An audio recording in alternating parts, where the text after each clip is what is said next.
Okay, a very good evening, ladies and gentlemen. First of all, welcome to our session for today. I'm pleased to welcome Ms. Lalitha, who is the CEO of Hello. one of AirAsia latest initiative that focuses on farming and connecting the farmers to businesses, right?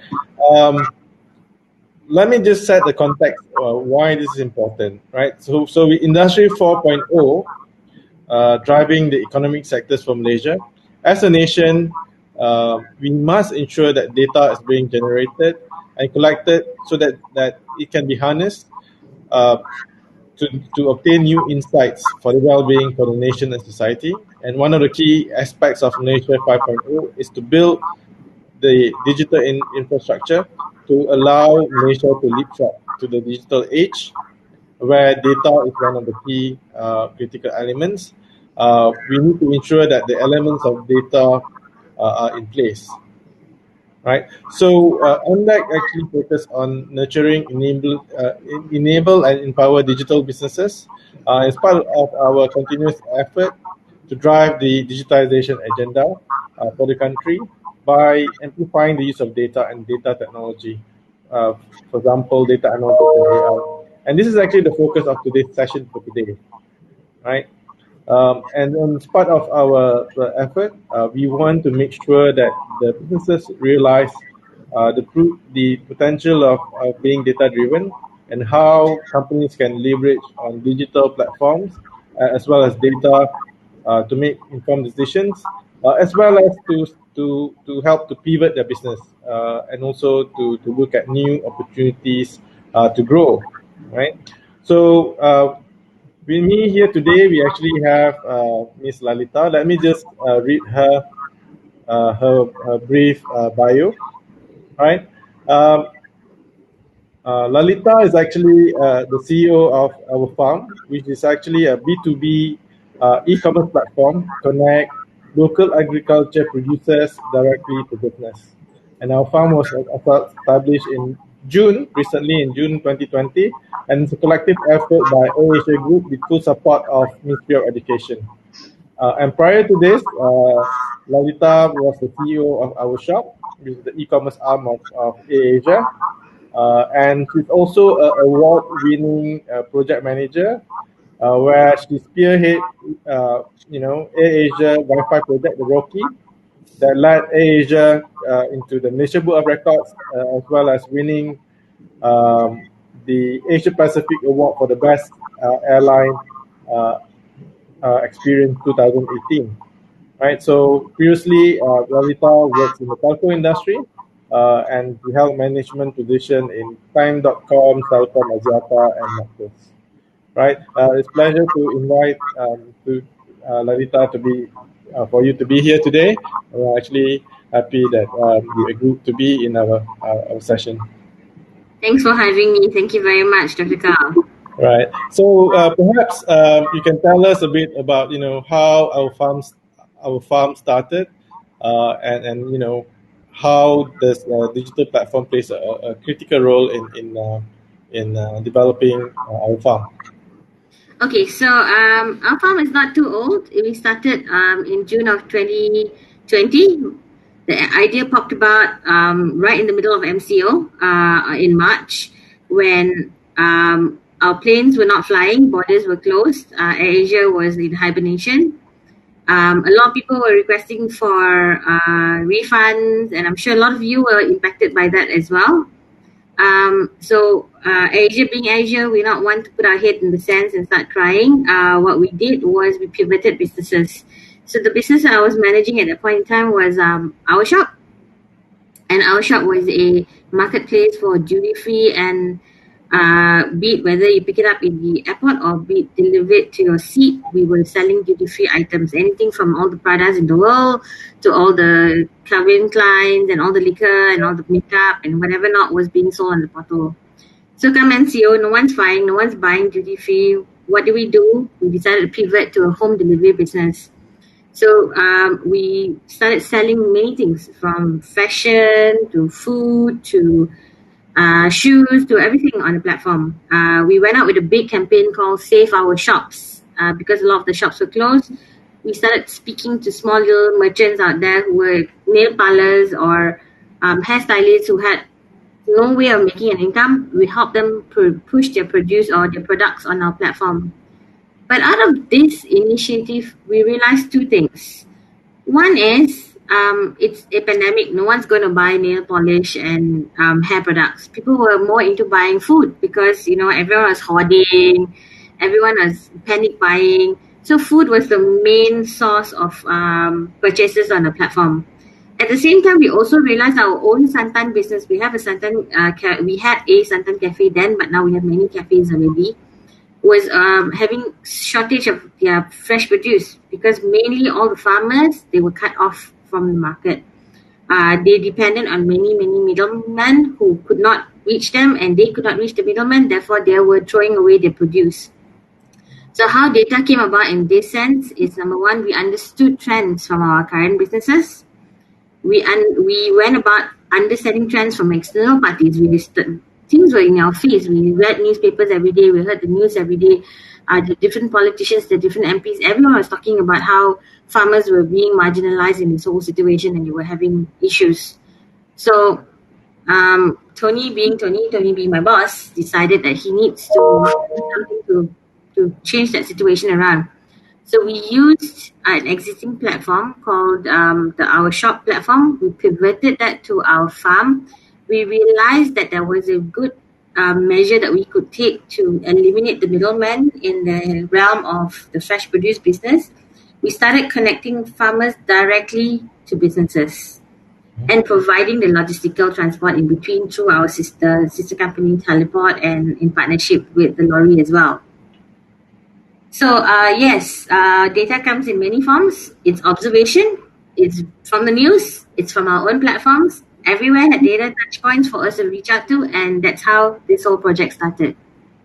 Wow, it sounds like a very exciting project. And in terms of the time frame, I understand that you mentioned to me earlier on, it only took you like 8 weeks to basically pivot and to actually develop this platform, right? Yes, it literally took us 8 weeks. Yeah. So tell me the story. How do you manage to develop something so fast? What sort of critical factor of the success, and also what does the role of Tony plays in trying to drive and make sure that this gets done within such a short period of time? I think Tony, in his own way, instills the sense of urgency in a lot of us. A lot of our businesses are built around the needs of or a problem statement out there. And when there is a problem and you need to address it in a fast way, you tend to push yourself that extra mile to do it. But fortunately, within AirAsia, our digital journey did not start yesterday or during MCO. Our digital journey started many years ago. In fact, AirAsia was one of the many few companies in Asia that actually went digital to sell their tickets many years ago, before any of the airlines were even brave enough to venture into that space. So having an e-commerce platform already in place from the airline, then pivoting that even before MCO into an Our Shop sort of platform, and then further pivoting it into a B2B platform was a very easy process for us because, number one, we are digitally driven already. Number two, we have digital expertise in our organization, and number three, we have data to back all our decisions as we go along. So when it comes to data,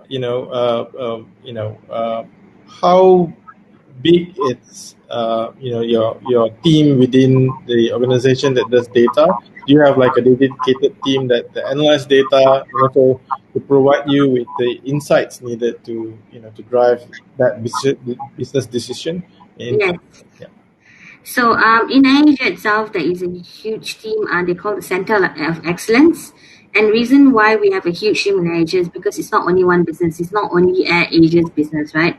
We've got Big Pay, we've got Santan, we've got Big Life or the Big Points guys. We've got AirAsia Food, we've got Teleport, we've got humongous realm of information out there. So the team was set together many years ago. I think that was about 4 or 5 years ago, and then we set up a Center of Excellence to manage data and make sense of this data. So it's not just plain data. We don't see data as just a one-dimensional form. We see it in a proper three-dimensional form because we get to see the trends of a individual in many different parts of our business and understand how their needs are, what their spends are, what their behavior is over different platforms. They might be spending millions or hundreds of ringgit on one platform and then spending 10 ringgit on the next platform. So analyzing all that makes the team very active on a daily basis to figure out the different trends. Okay. Yeah, I think we do run quite a different line of businesses. How critical is data plays in the daily operation of your businesses, and also in terms of making strategic decisions? I would say the criticality level is very high in Asia when it comes to making decisions, and especially on a daily basis. We monitor dashboards for daily trends, whether it's numbers, whether it's churn rates, whether it's food issues, whether it's complaints. Everything is managed via dashboards, and we try to make sense of it. So any decision made out of in AirAsia will have to have been substantiated by a data form. So it's always started with a problem statement backed by some data, and this data can be internal data or it can also be external data. We use external trendings to also understand whether we're making the right choice, the right move. Right. So it is, I would say, in terms of how critical it is very, very critical. Right. In the area of OURFARM, I understand that this is actually a B2B platform, and then there's actually a price of different producers, right, in the platform, right? How do you set these prices, and then how do you benchmark these prices to make sure that they are fair and also sustainable for your farmers, but at the same time, reasonable to your buyers as well? Okay, so again, data comes into place. Fortunately, we have had our own food businesses within the company. We have our own in-flight catering. We have Santanao cafes. We've had Tea and Co. We also have partners like Tune Hotel and the Ormond Group and all these people within our own ecosystem, right? Right. So pricing from their perspective was one of the benchmarks we took. We also have external tools given by different organizations in Malaysia, like iHarga. I don't know whether you've heard of it. It actually tells you on a daily basis what the different pricing of different producers are within, whether it's highland or whether it's lowland. All the different pricing of these producers are then tabulated in that tool. Of course, we spent loads of time with the farmer themselves to understand the pricing that is indicated in all these end user environments are already inflated. But what we've grown to understand is the farmers over the last 3 generations, or at least since our independence, have not had much margin increases from their end. Okay. Although cost of living has gone up, they have just remained the same in terms of their income. So what we've done is we've gone to understand where they are and where their pain points are, and then we try and benchmark to ensure that, because now we're trying to trying to eliminate or trying to replace the middleman, right? So when you try to replace the middleman, you're trying to deflate that prices in the middle and trying to give back as much as you can to the farmer. Right. At the same time, reduce costs for the businesses. Okay. So there's a lot of data that gets into this and a lot of logic that we put together to understand. It's human element at the same time because we talk to the farmers. At the same time, benchmarking it against these tools that we have, and then coming up with a fair price for both sides, the business as well as the farmer. Right. So how has been the traction so far in terms of the take-up of OURFARM services and offering? How many farmers that you have in the platform and buyers, and where are they from? Okay, so as we started in June of on the 15th of June to be precise of 2020, we currently have about 875 farmers. predominantly from West Malaysia and 155 of them in Sabah. We also have close to 100 buyers buying from us right now, also from Sabah and West Malaysia. They are anyone from biofuel specialists who are trying out vegetables to see how they can gain fuel from it. We've got chef company or pet chef companies that actually make gourmet food through fresh produce. We've got hotels, we've got warungs, we've got a realm of different businesses that buy fresh produce from us today. Oh, okay. Yeah. So in terms of, you mentioned earlier on, I think our farm is also not just a business venture, but also I think has the society at heart as well, because I think you're also serving the farmers who have been marginalized all this while, right?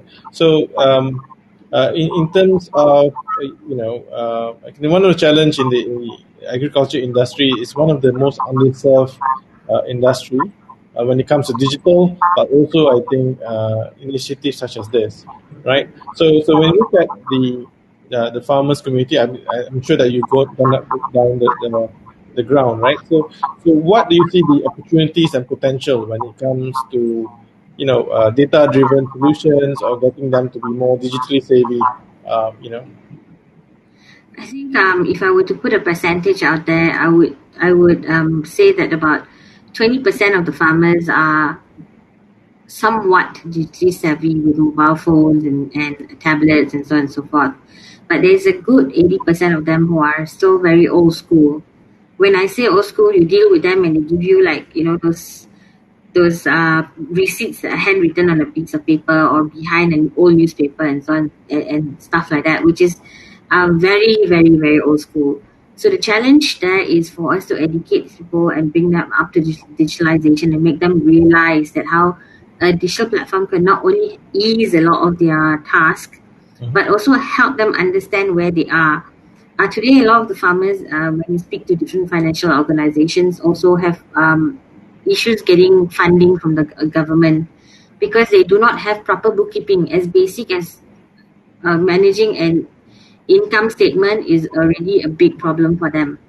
Some of the farmers don't even have a bank account. They have cash transactional people. So we do take a lot of time and initiative with a lot of the different organizations in Malaysia to try and help these farmers upskill themselves from basics of registering their company right up to teaching them through our sister company. We've got a company called Redbit Academy in collaboration with Google. So we actually have programs to upskill them, to teach them how to do digital banking, how to use tools to keep track of your income and your output and so on and so forth. So there is a lot of initiatives on our end to try and drive this, and it is very, very critical for them to upskill themselves because at some point or another, when you talk to them, they get flabbergasted. They can't tell you how much produce has left their field.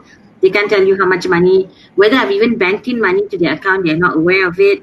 So there's a lot of disjoint and mismanaged or misconception in that area that we need to address.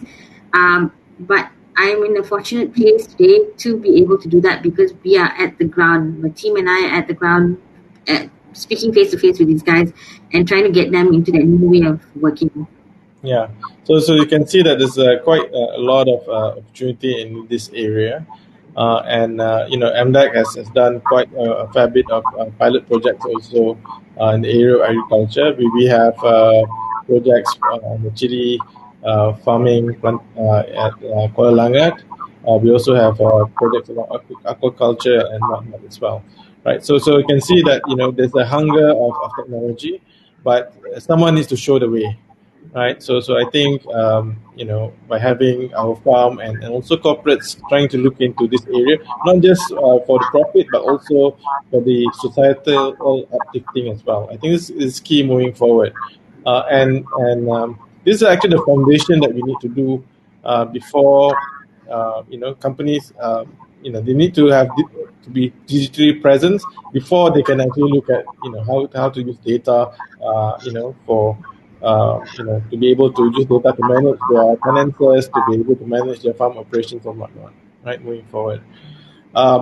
So related to our farm again, what would you see the challenges for you to be able to scale further, to more farmers, for example, more businesses, so that they're able to not just help them but also help the businesses to get quality producers so that they're able to expand their businesses. I think one of the challenges is the speed to market. There's only that many of us in the company that can go out, and this is a very resource intensive sort of environment. You need to physically go to the farm.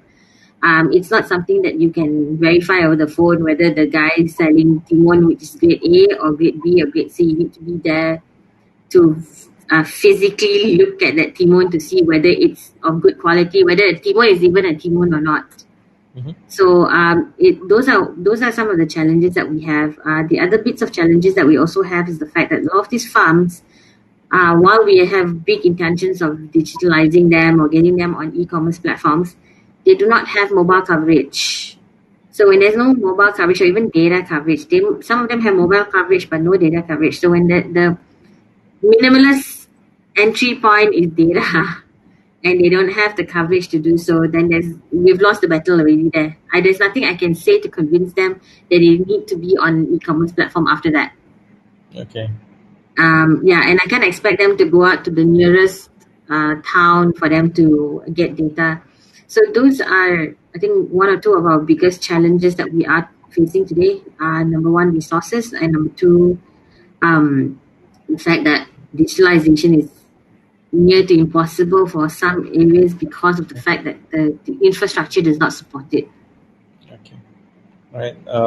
Yeah, I suppose some of these areas it's being addressed right now, especially now that the government is looking at the fiberization initiative and trying to roll out the infrastructure to the rest of the country, right? Okay, so we're going to open up some questions from the floor. So far we have one question, right? So one of the questions coming from Soma is actually my colleague, right? So the question it asks is, what are the challenges in obtaining agriculture-related data sets? Right. So one of the challenges that we do face as well, it's the lack of data sets, right, across different sectors. For example, what you mentioned earlier on, if you have data related to, who are the farmers, where are they located, then you're able to do, like telco planning, right? So that you can where to put the towers and whatnot, right? So so the question to you is, what are the challenges in obtaining agriculture data? Do you search for this data? I think one of the bigger challenges that we have is a lot of data that we have today in terms of agriculture resides in the farmer's brain. It's not been outputted because they are lacking digitalization. So they're not tracking the problems or the challenges they face. They're not tracking the good outputs that they're getting. They're not tracking any of those things digitally for us to be able to access those information and make sense of it and try to help them. So as I said earlier, I think it's really a very resource intensive program where we need to go out there physically, pay attention to the farmers to understand and gather that data before it becomes agriculture set of data. Okay. I'm just wondering whether there's a more innovative way to do this, to reach out to the farmers. Have you tried different ways to look into this? Like, for example, potentially like a crowdsourcing type of initiative. Actually, there are some organizations that have reached out to us that do satellite tracking of these sort of information. So farmer does not really need to input any form of data anywhere. As long as they're given the authority to do so, the satellites will zoom in and be able to tell you exactly at what maturity your produce is, when it's going to mature, what's lacking in the soil within that produce, and so on and so forth.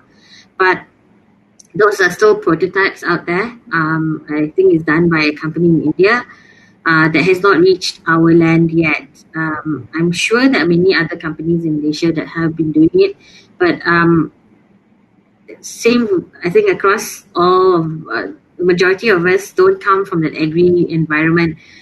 Ask me a year ago if I knew anything about a timon or a carrot, and I would have said no. The only thing I know is how to cut it and put it into a wok to cook it. Now it's a totally different environment that we're in, and once you get passionate about it, then there's no turning back, because there's an enormous amount of data out there that you can use to track. It is just that getting that data from the right source, and the right source is really the farmer who really has it all up here. And turning that into something that makes sense, that can help not only us but also the other farmers out there or the other businesses out there, is that place that we need to crack and get successful in. Yeah. So we have a lot of questions related to that. I think a lot of people are quite interested in terms of the area of work that you do, right? So some of the questions asked is like, what are your top challenges when you help the farmers? I think you did mention some of it. Do you want to add any more? I think some of the other challenges that we also face is the middlemen. They're not very happy that we are there to replace them or enhance the farmers, right? So there's some resistance that we get in some places, but it's nothing too challenging for us right now. But again, the more data we have will be definitely a lot better for us to make planning, projections, predictive measures, which we don't have today. Everything is a challenge. Let me just share with you a story. We were about to deliver 2 tons of green lemons to a business in Sarawak, in Sabah, sorry. And it was a Friday delivery. And Friday morning, we did get a call from the farmer frantically informing us that business arrival had torched his farm and he lost all his produce. Wow. Yeah, so those are the things that you can never predict, that no amount of data is going to help you solve. It is things that you need to be hands-on, just run, try and figure out how you can help this farmer, because we truly are in the business of helping people. At the same time, figuring out how to help the business, because the business is eagerly waiting for their limau. So those are the kind of challenges that we have to face on a daily basis. Okay. Yeah, so I think there's questions around that as well. Like Suta Krishnan actually asked, Malaysia bigger farmers are still monopolizing the market price. Small farmers are affected by this. How our farm can manage this in the long run? A very good question. We are trying our best in this area, as I think mentioned a bit earlier. We try to understand farmers' situations and help them best address the pricing from their point of view. We truly have seen us increasing farmers' incomes by 5 to 8% at this point in time, and we aim to increase that by a further 10% by 2021. So how we do this is we really do try and get the farmer a little bit more independent by upskilling them. So farmers usually just harvest, put it in a basket and wait for someone to come and pick it up. But now we teach them how to package it in smaller packages. We teach them how to sanitize it. We teach them how to manage their own business, worry about pricing, worry about the produce grading, and so on and so forth. Therefore, we try and help upskill them for them to earn a little bit more money from where they were before. Okay. And also there's a question that asks about, the demand for agriculture products are reducing due to COVID effect. I'm not sure how true that is, but how can our farm support farmers during these uncertain times? Okay, so yes, you're right. I mean, as a broad statement, the demand for agriculture produce are reducing. That's also mainly contributed to the fact that a lot of borders are still closed, and previously we used to export a lot of our local produce internationally. And we also have seen businesses or local restaurants and eateries closing because they have the footfall has reduced. So how AirAsia as a group has stepped in or has tried to come out to help them is, number one, we've created a platform called Our Food or AirAsia Food, and we allow eateries to continue doing home delivery businesses at not enormous margins that they had to give away previously to other food delivery companies. We also do create businesses. As I mentioned, I think earlier to you, Doctor, was the fact that we're working with various different Panjana funds to help small individuals set up small pasar projects. So when pasar projects are set up within community areas and we provide them with the produce, then we are creating businesses and creating opportunities for people to have their own business while still supporting the farmers by creating new markets for them. Okay. Right. Tell me a bit more about the food business, right? So this is a new venture that Tony has started, right? Yes. And you can actually see him in a motorbike, in a delivery, right? My question is, does he actually go out and do delivery the whole day, or is just for a photo gimmick? No, it's the answer is yes and no. He does go out and make deliveries, but I'm quite sure it's not the whole day because he is a really busy man. But it is not a photo gimmick. He is a man who is very hands-on in the business. I can speak for myself when I say we go to the farm, he follows us sometimes, or when there's a crisis in the farm or we need to pack something up to teach the farmers, he's there to teach the farmers along with us. And he's also very eager to learn. So he's always there trying to figure out things along with us because all of us are new. The entire company is established without people who have been in the agro business. And that's the way Tony likes it. He doesn't want to put someone who's a specialist in agriculture in there and then start thinking within a box. So he puts a bunch of people who are not in the agriculture space so that we start thinking out of the box in our own ways, right? So short answer is he's very hands-on. So I believe that it's not a gimmick. I'm quite certain, in fact, that he does do his food deliveries. All right. So the next question is, how big is the team doing this, and what sort of talent that you actually have within the team to be able to do something like this in a short period of time? Very, very good and interesting question. We started this project in June with 8 people. Today we are up to 34 people. What talent is required? Anyone can do this as long as you have the passion to learn and the passion to help. So we've got anyone from a pilot to a ex-crew to myself. I was never an agriculture specialist in this area, but we're all together working things out. The crew, especially pilots and the cabin crew, are excellent because they are all food safety certified already with all the food safety immunizations that they require. And they know how to handle all these different food because they've been for the training and stuff like that. The rest of us have recently gone for these trainings and gotten our jabs, very painful one, in fact. But anyone who is passionate enough, we want them on board. Oh, okay. So in terms of composition of people, are these technical people? Do you have like a team of, like programmers, developers, like a fixed role for these people, or is it based on the skill sets of these people, and then you just go around? So the tech team actually sits in the group level. There is a specific tech team within the group of AirAsia that manages all of AirAsia's tech requirements. But we do have product people on our end to help determine the requirements that are very specific to our side, because we are a B2B environment that deals with fresh produce. It's very different from selling a perfume or selling a flight ticket. So there are product people within our environment that look into our interests, but they work with the developers at the group level.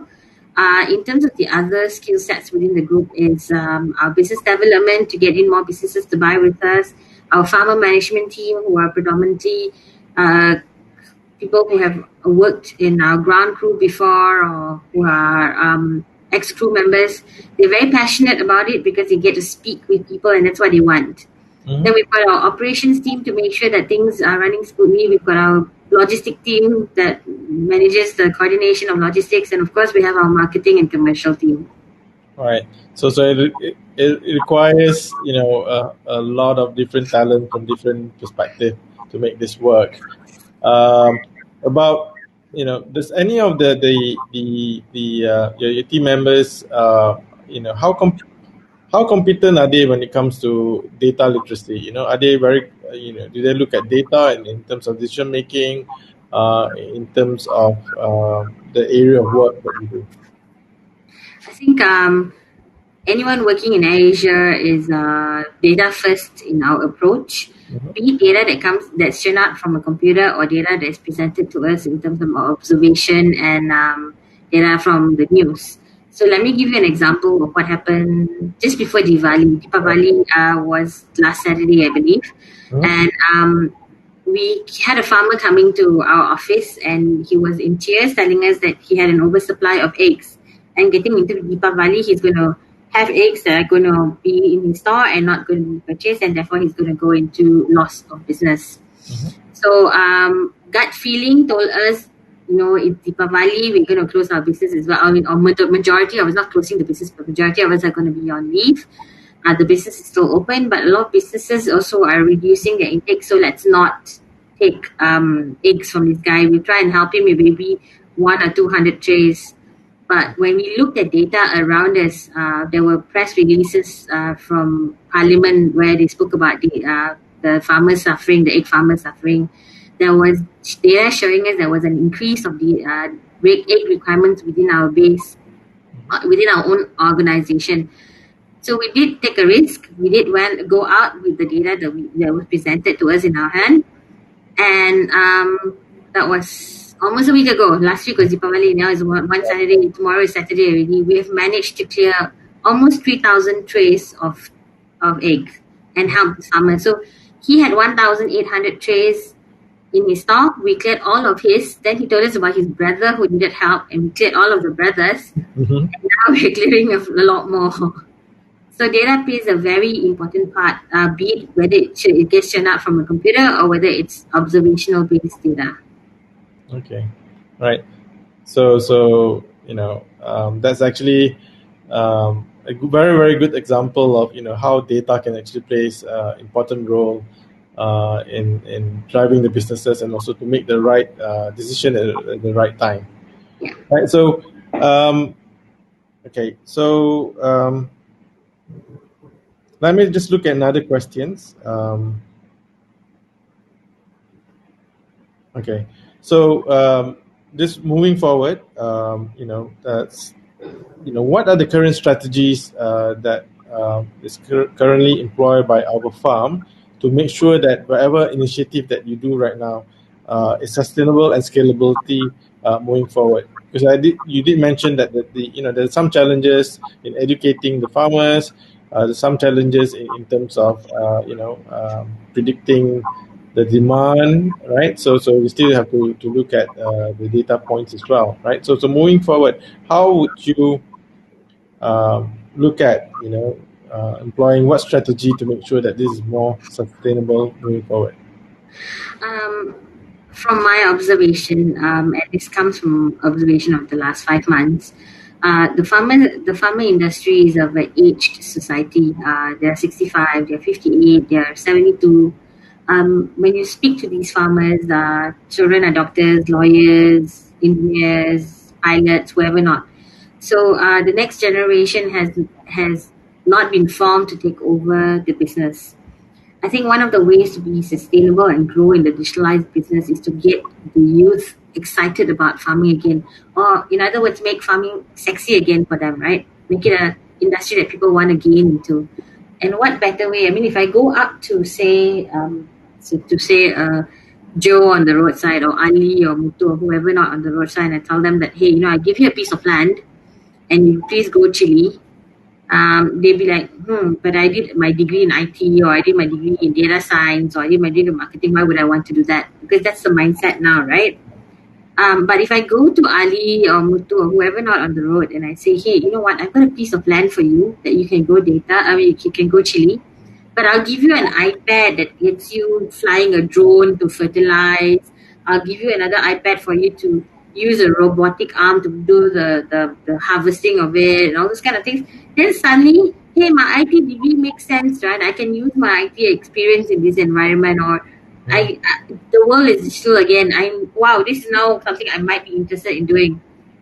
So it's really important for us to find ways and means to make the industry sexy again and get the youth involved, because once the youth is involved, then digitalization of the industry is so much more easier and more acceptable in that environment. And of course, we need to look into more things like contract farming, where we contract people to farm for you and increase our food sustainability in Malaysia, which is currently at 25% food sustainability only. So there are lots of room for us to grow within this country. We've got lots of luscious land. We've got lots of opportunities for green produce or even poultry, meat, and so on and so forth. But there's no one interested to do it and grow that business. Yeah. So it's important for us to get into that mindset and change people's perception that agriculture is only for the uneducated or the people who are my grandfather and so on and so forth. We need to bring the youth back into the game. Yeah, I totally agree with you on this, because I think when MDEC actually did the chili, project, the smart fertigation project, the farmers don't believe that this can be done at the cost price at the affordable level, and that they're able to monitor and control their fertigation using like a mobile phone, right? And once we did that, I think they believe that this is actually possible. And a lot of them have a lot of free time now, like during the MCO, they don't have to go to their farm. They can just control the fertigation system, and they can even measure the pH level and of the farms, the plant directly, right? And it gives them a lot more time to do other things, right? So I think this is critical moving forward, and it's need to be able to do this, because sometimes people feel that digitization is expensive, right? But it's not, right? All you need to do is the eagerness to learn, and you already have a lot of these things in your pocket, right? Devices that you're able to make use. And all you need to do is to realize this potential and to get connected with like-minded people as well. I think that's in the industry today, in the agriculture, is need to make sure that it's very limited people who advocate digitization in the agriculture, and all of us need to get together, and then work hand in hand together to make sure that just benefits and the awareness actually goes right up to the ground level, and that we're able to create more solutions, right? I think this critical is we need to build an ecosystem, making sure that there's more digital solutions that are able to help the farmers and make it affordable as well, so that they're able to use this and then able to attract the younger generation into this. I Right? fully agree. Yeah. So we're coming nearly towards the end of our session for today. Let me just close this by asking you some questions, like some. Would you like to give some advice to business enterprises? During the MCO, I actually chaired the Smart Automation Grant. It's actually a grant scheme given to businesses in the service sector who wants to go into digitization. And a lot of them comes in and submit a lot of different proposals, and some of them involve, changing the way they do business. Right? We have companies who are offering like company secretary services, and now during the MCO, they would like to create a platform to be able to do this online. To instead of serving one to one, they want to serve one to many, right? Same time, there's a lot of companies that wants to, caregiver. They're doing like caregiving within center, and now they actually want the platform to be able to help other caregivers like nurses to be able to offer the services to many more people, right? So there's a lot of this people like this, right? So my point is, what advice would you like to give to businesses who are thinking about digitization, they're thinking about pivoting, what can they do, right, during this time? I think given the new norm that we're in, if we fail to digitalize and modernize ourselves, we're going to be left behind, and I can face quite bad situations. If, in the case of Kodak, they didn't want to digitalize and they got wiped out. So digitalization is a must in the current situation. But in digitalizing, I think we should never take our eye off external factors. We should also understand what we're trying to achieve and how we're going to achieve that, and what that problem statement is that we are trying to address. If we randomly just digitalize everything, I think we're in trouble as well. Mm-hmm. Then you just lost the human element in everything. But there are areas that we need to keep human touch in. I think one of which is probably clinics and hospitals. We don't want to digitalize that too much and remove the human interaction in that area. But there are areas that definitely we can move into digitalization. But I think one of the major things that I have been taught throughout my journey in both telco world and even in Asia now is always go back to the basics. Number one, look at the external factors that are driving you towards this. Look at your internal factors or your problem statements that you need to address. And more importantly, go back to school basics. What's the what, the when, the how, the who that we're trying to achieve?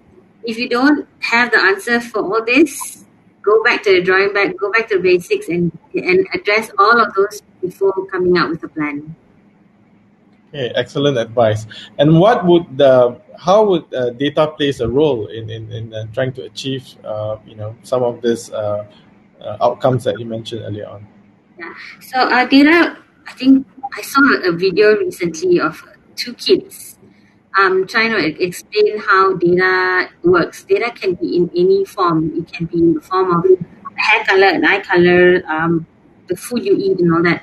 So you don't need to have a data management system or a data scientist to start where you're starting. Look and observe against what you have in hand today, and also look and observe what you have outside your external factors. Read the newspapers, gather data from Google, gather data from YouTube, wherever you need to, and use those data to make sense of what you're trying to do. So data can be in any form, guys. I think a lot of people have this misconception that for me to analyze data, I need to own the data. The data needs to be in a machine somewhere that has AI and machine learning and all that around it. No, data is everywhere around us. So use that observation skills you have to make sense of your data. I think that's a perfect definition and explanation in terms of data literacy, right? You need to make sure that you're aware of data and that you use data for decision making. It doesn't matter where this data comes from, right? It could be published data, it could be insights from external sources, could be internal sources, and it could be public sources as well. But what is important is you take this data and you synthesize and you make a decision based on this data for the benefits of yourself or your businesses moving forward, right? And it's important to make sure that we have this data literacy moving forward because in the future there'll be a lot more digitization, right? And this is critical as well moving forward. Is that without digitization, we cannot attract younger people into the agriculture industry. That's key moving forward, right? And without the younger people, we cannot make sure that the food security issues that we're facing right now is addressed, because we need new generation to take up agriculture. And you can see that there's a lot of opportunity here. We have land, we have new digital solutions that are being created. At the same time, platforms such as OURFARM as well, to help the farmers moving forward, right? So together, I think we can make this happen, and we want to make sure that the digitization and also being data driven is to make sure that we have a sustainable business as well as industry moving forward. With that, I'd like to thank you, Lalitha, for your time. We have learned a lot from this, I think, whatever you do, it's actually not just for Asia alone, but also to uplift our society as well, and also to make sure that we have a sustainable agriculture sector moving forward. With that, thank you, and thank you to all attendees. Thank We're you. going to do a group selfie right now. So what we'll do is just click Go Selfie, and then take your own picture, and then this will be in the group photo. Right? So this group selfie will be emailed to all of the attendees. Right, there's 4 people finished the selfie. Let's wait for more.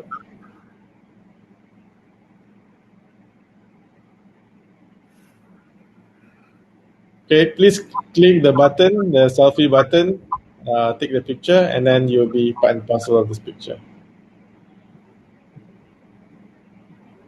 All right, I think we have a lot of shy participants here. Right, so thank you, Lalitha, for your time, and I wish you all the best in your venture. Thank you so much for having me over. All right.